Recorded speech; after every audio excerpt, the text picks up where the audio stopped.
তামিমকে out করেও সম্মান জানালেন প্রতিপক্ষ অধিনায়ক। দারুণ ইনিংস খেলে সমীহ আদায় করে নিলেন বরিশালের কাপ্তান। আন্তর্জাতিক ক্রিকেট থেকে বিদায় নিলেও আগ্রাসী সুরেই কথা বলছে তামিমের ব্যাট। দুর্দান্ত ব্যাটিংয়ে যেন এবার বাড়াচ্ছে তামিম ভক্তদের আক্ষেপ।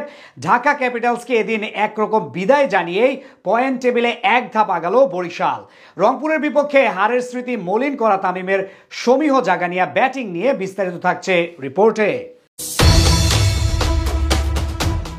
সাগরিকের ব্যাটিং সারফেস দেখে খুব লোভ হলো, তাই তো ফরচুন বরিশালের বিপক্ষে টস জিতে ঢাকা ক্যাপিটালসের ক্যাপ্টেন থিসারা পেরেরা ব্যাটিং এর সিদ্ধান্ত নিল। ব্যাটে বল আসছিল ভালো, দুই ওপেনার ভালো স্টার্টও পেল। 28 বলে উঠল 31 রান। তবে আগের ম্যাচেই সিলেটে ঝড় বইয়ে দেয়া লিটন দাস পেলেন স্লো স্টার্ট। ইনিংসটা বড় করতে পারলেন না। রিপন মন্ডলের বলে 17 বলে 13 রানে তার ফিরে যাওয়া। স্ট্রাগলিং মুনিম শাহরিয়ার শূন্যতে ফেরার পর দল আরো চাপে। আউট হওয়ার জন্য যেন উঠে পড়ে লাগলেন ঢাকার নামিবিয়ান রিক্রুট কোয়েটসে। একটা বাউন্ডারি আদায় করলেও পার্ট টাইমার রিয়াদের বলে দিলেন ক্যাচ তুলে। সাব্বির রহমান চট্টগ্রামের মাঠে আগুন ধরিয়ে দেবেন এটাই ছিল আশা। দারুণ ছক্কায় বল গ্যালারিতে ফেললেন, সব দিকে উত্তেজনায় ঠাসা। তবে টিমের স্লো রান রেটের চাপে তাড়াহুড়ো, আর তাতেই সাব্বিরের প্যাভিলিয়নে ফিরে আসা।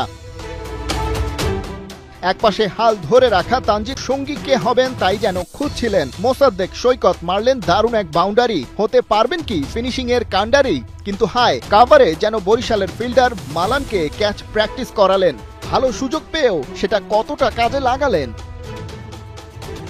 শেষ বেলায় বোলিং অলরাউন্ডার ফারমানুল্লাহ শাফি স্কোর নিয়ে যেতে চাইলেন ফাইটিং পজিশনে। 16 বলে 22 করে আউট হলেন। ঢাকা ক্যাপিটালসও থামল ওখানে। সাগরিক সহজ কাজটা সহজে করতে চাইল তামিমের বরিশাল। ক্যাপ্টেন নিজের ধারাবাহিকতা ধরে রাখতে চান। নতুন ধাঁচের উইকেট পেয়ে বাকি ব্যাটাররা যখন দুরন্ত, সেখানে একাই যেন ফ্লপ নাজমুল শান্ত। তবে বরিশালের হয়ে বাকি কাজটা তামিম সারলেন। সাথে ছিলেন দাভিদ মালান। ওদিকে পার্টনারশিপে এলো 80 বলে 117 রান।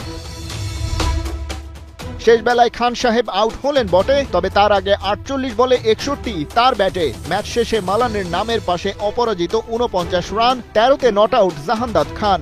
ঢাকাকে ফরচুন বরিশাল হারালো 8 উইকেটে। এমন দাপুটে জয় লোকাল বয় তামিমের দলের জন্যই যেন খাটে। বরিশালের লঞ্চে চড়ে বসেছেন বেশ আগে, তবে এবার এসেছেন নিজ শহর চট্টগ্রামে। তামিম ইকবাল ঘরের মাঠ পেয়েই যেন জ্বলে উঠলেন আরও একবার। দারুণ এক 50তে জয় এনে দিলেন ফরচুন বরিশালকে। ঢাকার বাঁচামরার ম্যাচে বরিশাল টার্গেট পায় মাত্র 140 রানের। অল্প রানের পুঁজিতে ব্যাট করতে নেমে আরও একবার ব্যর্থ নাজমুল শান্ত। মাত্র 2 রানে টাইগার ক্যাপ্টেনের বিদায়ের পর ফ্রন্টলাইনে আসেন খান সাহেব। প্রথমে খানিকটা ধীরে শুরু করলেও সময়ের সাথে বাড়ান রানের গতি। তামিম কিছুদিন আগেই জানিয়ে দিয়েছিলেন বাংলাদেশের জার্সিতে আর মাঠে নামবেন না। তবে ঘরের ছেলেকে কাছে পেয়ে ফেস্টুন ব্যানারে ভালোবাসা জানান সমর্থকরা। তাদের এই ভালোবাসার উত্তর খান সাহেব দিলেন দারুণ এক 50 করে। ঢাকার বোলারদের পিটিয়ে 44 বলে তুলে নেন নিজের হাফ সেঞ্চুরি।